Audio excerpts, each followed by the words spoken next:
Welcome to the Rule of Law, the Academy Speaks. I'm Joe Tucker, president of the International Academy, and this is our podcast.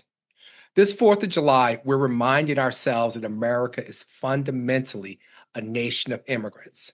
Yet too often, fear-driven policies and political theater undermine that promise and the rule of law. But today, I'm speaking with my good friend, immigration attorney and advocate, Kate Lincoln-Goldfinch. Kate is the founder and CEO of Lincoln-Goldfinch Law Firm in Austin, Texas, and she's a board member of VECINA. Kate, welcome to the Rule of Law.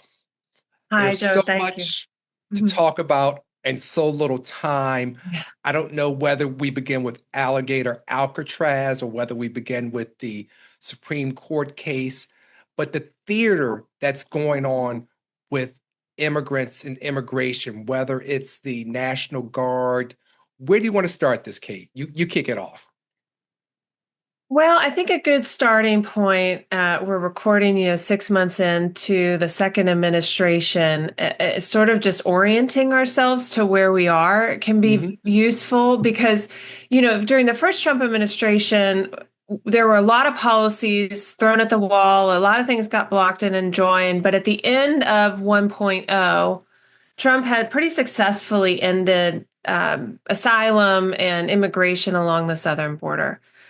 And then Biden, somewhat impacted those policies during his administration. But then what Trump did in the beginning of second administration with the flurry of executive orders and actions was he basically hit the rewind button.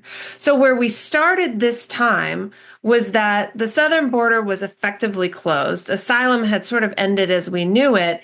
And then he turned his sights to the interior. So interior enforcement is what this administration has been all about. So all of the things that we're seeing with these courthouse arrests and the expansion of detention, the cancellation of birthright citizenship, and all of the stuff that we're going to talk about is the second checkbox for the Trump administration and Stephen Miller. I call it fear mongering and demonizing. Absolutely. But that's just my characterization. You're the expert here in the immigration.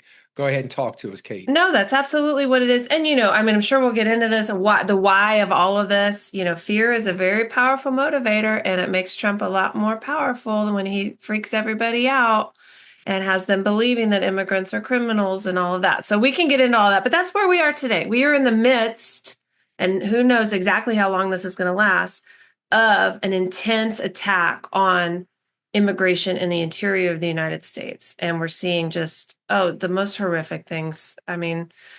Today, as soon as we get off this podcast, I'm going to be talking to a man who's been in detention since February, and his 6-year-old is in foster care, single dad.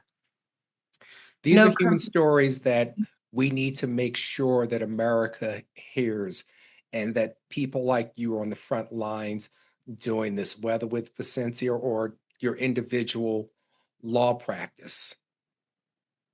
Well, I got stories.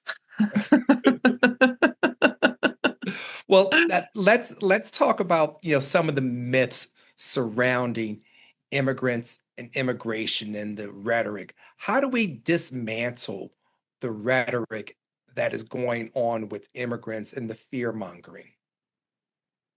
There's lots of different ways to dismantle it. Of course, information is key. One of the things that I think can be really valuable is to look through the lens of history and think through what has been said about immigrants in the past in United States history. Just starting with Irish Catholics in the 1700s, and then, German immigrants. There's this Benjamin Franklin famously has this quote where he laments that, Germans will never get our complexion or obtain our language. And the English colonies will have to assimilate to the Germans. And then, there's political cartoons of Italian immigrants swarming in, as rodents. They're depicted as rodents. And during the Chinese Exclusion Act, the way that, Chinese immigrants were depicted and talked about. And, there's cartoons that talk about drowning people in the ocean. And all of this Kate, stuff. You know that history. Why can we not delve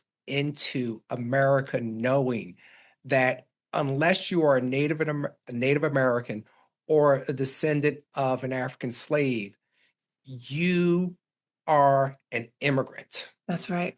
How do we have people understand there's immigration is a good thing, and immigrants aren't these people who they're being painted to be right now? Well, and this is where I might go a little deeper than maybe we intended to do, but I think everybody knows. Let's go to the deep end of the Let's pool. do it. Let's do go it. to the deep end and let's just jump on it. I think everybody knows on some level that unless they're 100% native or 100% descended from enslaved people, they are an immigrant too. And I think that their human nature is to create a distinction and a hierarchy amongst ourselves. And when Trump or people like him convince struggling Americans who have difficulty paying the bills or feeling empowered in their own lives, and when they're fed a message that there's this other group of people who are worse than you and they're lower than you and they deserve to be mistreated, there's something that is somewhat gratifying to certain people when they hear that message. And it makes them feel just slightly higher on the ladder, just slightly better. And I think there's a, cognitive dissonance there. I mean, I don't think that they're conscious of all of this, but I think what feels right and good to people in that mindset is to believe what they're being told by people in power. These people are rapists, they're murderers, they're drug traffickers, they're child traffickers. We're just enforcing the law. We're just out here keeping everybody safe from all these dangerous people. And on some just sort of subconscious level, that makes a lot of people feel good. And it justifies their base human nature for hierarchy and racism and xenophobia. Let me turn to two different hats that you wear. Let's talk about your pro bono work and let's talk about your law firm, what you're doing out there on the front lines, fighting the fight that people don't know about. Tell us about that, Kate. So my firm, I'm an immigration lawyer by passion, and this is what I do. It's been almost 20 years. I joined the immigration clinic in law school, and my professor, Barbara Hines, she sent me to a detention center, and I was just this young law student talking to this family in detention. Their little baby was in a prison onesie, and it just absolutely changed my life. I was like, okay, I can't believe this is what we're doing in this nation. I'm going to do this for the rest of my career.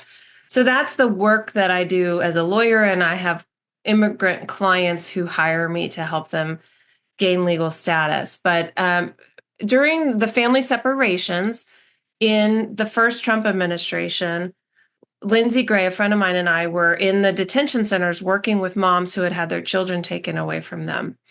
And we were noticing that there was just this massive interest on the part of the legal community. Pro bono lawyers in different practice areas wanted desperately to do something to help, but the orgs on the ground were too inundated to be able to stand up real supportive pro bono programs where you place cases, you train people, you mentor them all the way through it, you give them the support that they need as pro bono lawyers. They're skilled lawyers, but they don't know this practice area, and you got somebody's life in your hands. And so in the middle of seeing all of that during family separations, Lindsay, who had her own practice, she decided to launch VECINA. And I became the first board member, and VECINA has grown into this organization, this national organization that partners. Tell us more about VECINA, because I can't help but get a plug in now for the International Academy of Trial Lawyers and our relationship with VECINA also. Oh, Tell us a little more about VECINA. IATL has been so supportive of VECINA over the years. There's been so many initiatives that IATL has funded and supported, and so many volunteers. I got to give a shout out to Dickie Grigg, who just takes case after case after case. He's a glutton for punishment. Yeah, Dickie was recently on the podcast talking was he? about some of the work he's done for great. for immigrants. So IATL has been great, and VECINA has done, VECINA is responsive to migrant crises. And so there was a project called Reunite, which helped unaccompanied kids who are lost in the system get reunited with their families. And now VECINA is launching a new project to help with a lot of these detained cases that are popping up, and training and partnering pro bono lawyers to take these cases. So VECINA is continuing to do really important work in the mentoring and training and pro bono field, which is it's been wonderful to see the organization take off and do the important work that it does. And I need you to do I need you to do a PSA though. yes. For those lawyers who are listening, who want to be the Dickie Greggs of the world and want to do this type of impact litigation, how do we contact you? So it's VECINA.org, and it's VECINA.org. It means neighbor in Spanish. And we accept all types of volunteers, translators, admin assistants, of course, lawyers.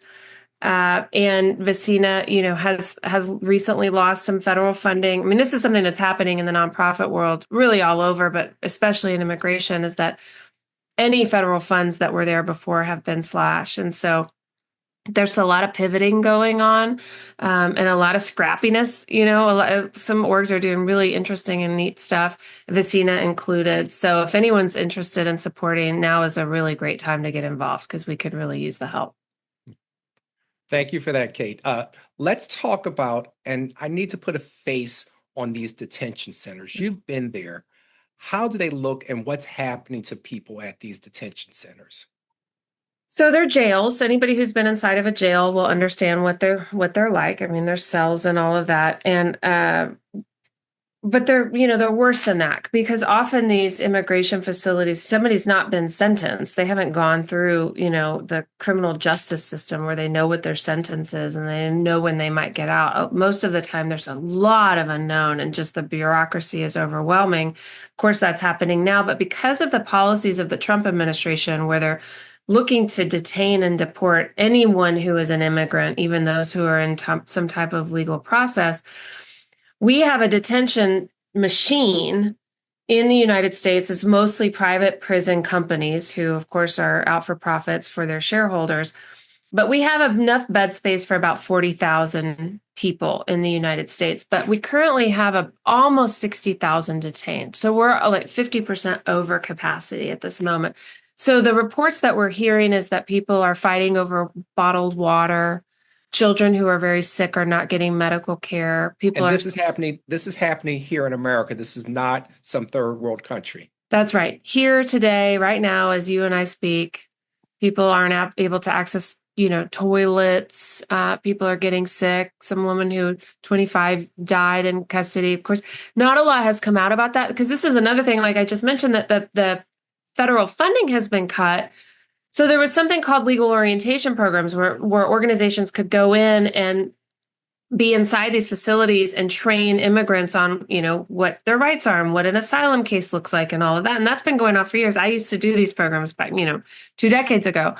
And that funding has been cut. And what that has also taken away is the oversight, because now lawyers don't get to go into the belly of these detention centers and talk to a lot of people. So we don't really know what's going on. And on top of that, DHS just issued a memo requiring members of Congress to provide 72 hours notice before they visit a facility. And these are the very, of course, people who are they've been saying but they've been arguing with this nuanced way as to whether or not it's a detention facility or whether it's a prison.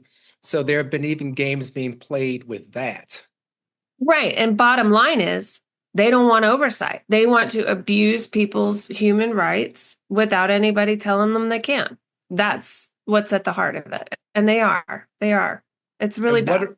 What are some of the stories that you are hearing that are happening here on American soil to detainees? Well, I can tell you about my client, Carmen. She and her family have been public, so I can talk about her. Over a month ago, Carmen, who's married to a U.S. citizen, she has 6 daughters. 6 of them are U.S. citizens. One of them just doesn't have her certificate yet, but citizens, okay, whole family.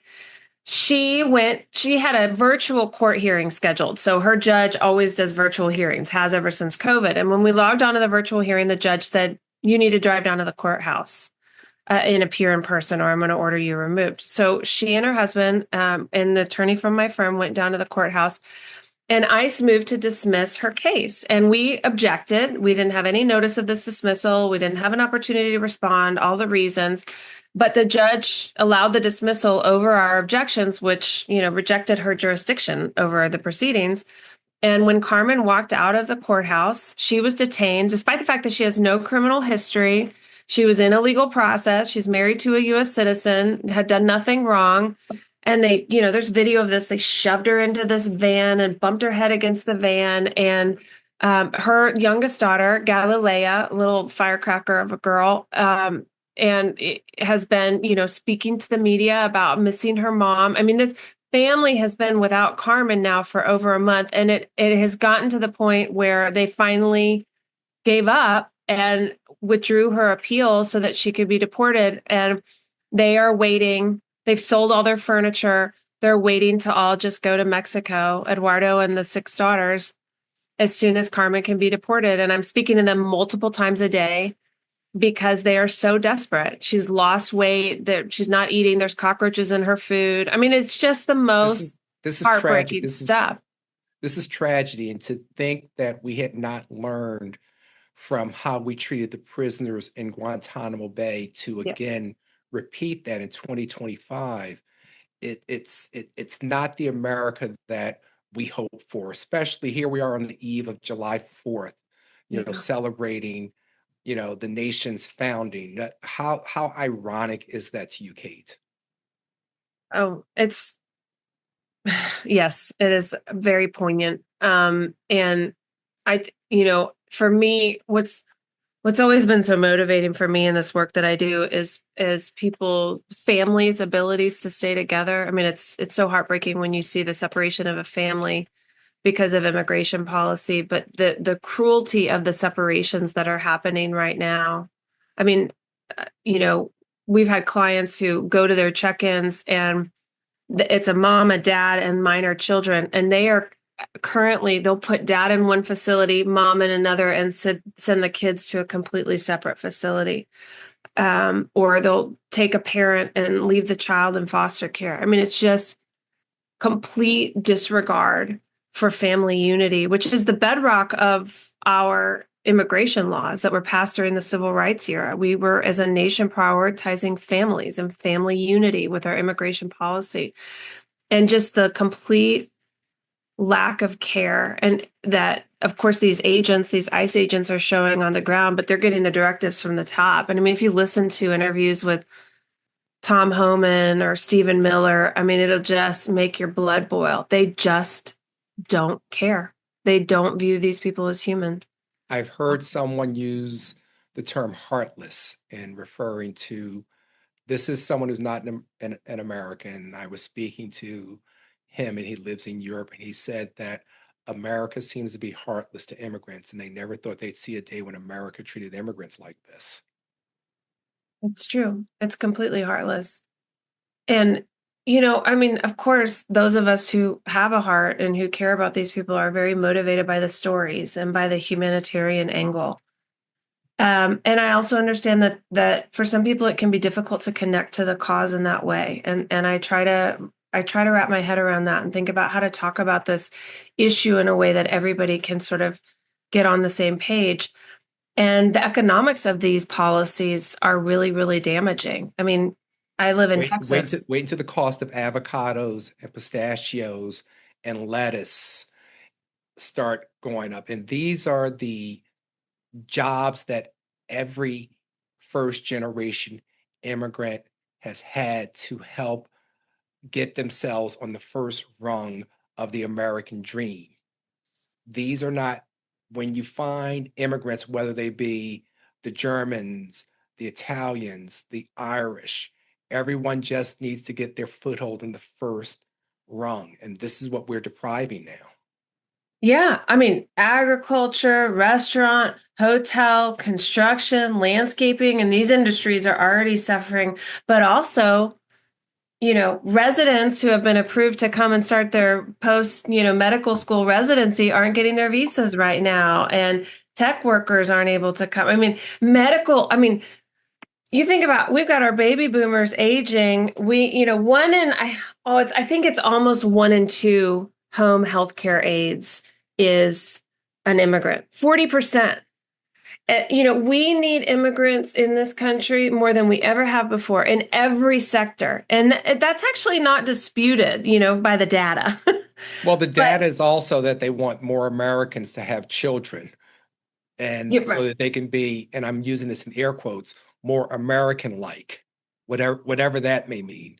So therefore, less immigrants and more American-like people, which Yeah, and I think that really gets us back to the main point. The main point is racism, Christian nationalism, wanting everybody to look and believe exactly alike in this country. And that's, of course, that's not even what this country was built on. But I always get back to, okay, what do we do about that? I don't have a question. I don't have an answer for that. But what do we do about that? I don't know. let me give you a counter narrative, because I do talk to people with views different than me, and I think Okay. that's good for us to have dialogue. Many people would say that we need to have some type of immigration policy that brings immigrants in, and not just the floodgates being open at the southern border. Right. This person further said to me that it's a good thing what the administration has done is cut off all of the illegal immigration coming across the southern border. What do you say about that? I say it's based on a few fundamental mistruths, which is that we had, an overwhelm of illegal immigration going on. We did, there are some economic factors going on around the globe, and we did have a spike in asylum seekers. A lot of that was, post-COVID, post-Title 42. But the truth is, for decades, we've had asylum at the southern border, and we had a system for processing people and vetting people that was working before the first Trump administration. But the bottom line is we need immigration. Immigration is a good thing. The solution to this is absolutely immigration reform and expansion of ways that people can come here legally and work. But we don't have that. And we haven't had that for decades. And that is the fault of Congress. But we've been sending this message around the world to immigrants that we need them here and that we have work here for them. And so they come and then they serve these jobs and then we vilify them for it. And it's our own fault for failing to pass these policies. So I think that is one point on which we can agree to, thinking moderate people is okay, let's pass immigration reform. But the thing that I always get back to is when you have politicians like Trump who campaign on the rhetoric of immigrants are dangerous, and all the members of Congress who did it too, they then can't go in and legislate immigration reform because that would make them hypocritical. So they've all gotten themselves into this corner where they can't do what needs to be done because they were lying to everybody all the way throughout their campaign. Well, let me give you something that one of my liberal friends has told me. I've told you what one of my conservative friends told me. One of my liberal friends has said, with the taking away of USAID, the problem is not necessarily immigration to America. The problem is the unstable democracies that these people are fleeing from, and America not helping in those areas so that people are forced to leave their countries. What are your thoughts about that? Agree 100%. This is what we refer to as the push factors, right? So I just referred to the pull factor. We've got a pull factor going on in this country. We got jobs for people. But the push factor is that people are fleeing economic instability, political instability, and arguments that some of that is our own doing as well. But does a smart policy think long term about how do we resolve and invest in resolving push factors?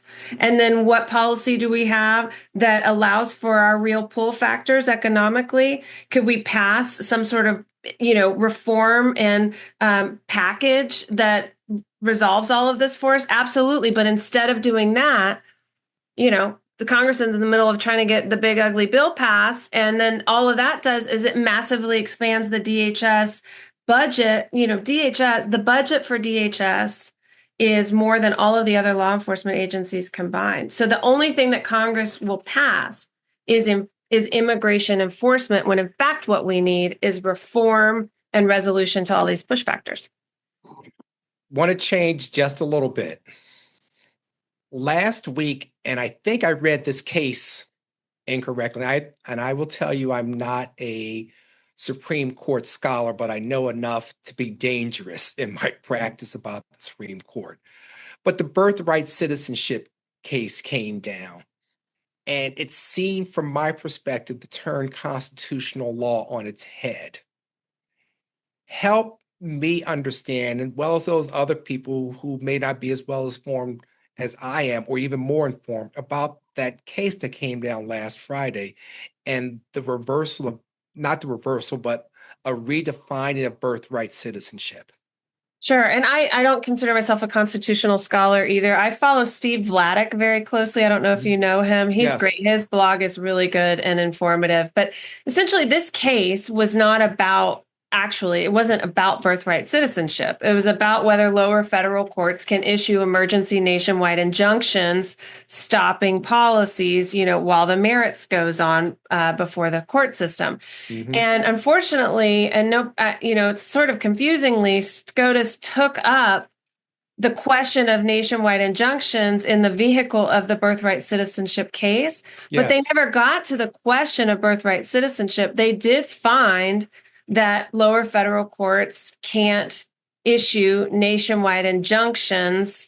And there's all this, nuance about complete relief and all of that. I understand that. But what they signaled to me was a scary concern of the particular case that they decided to talk about nationwide injunctions issued by district court judges.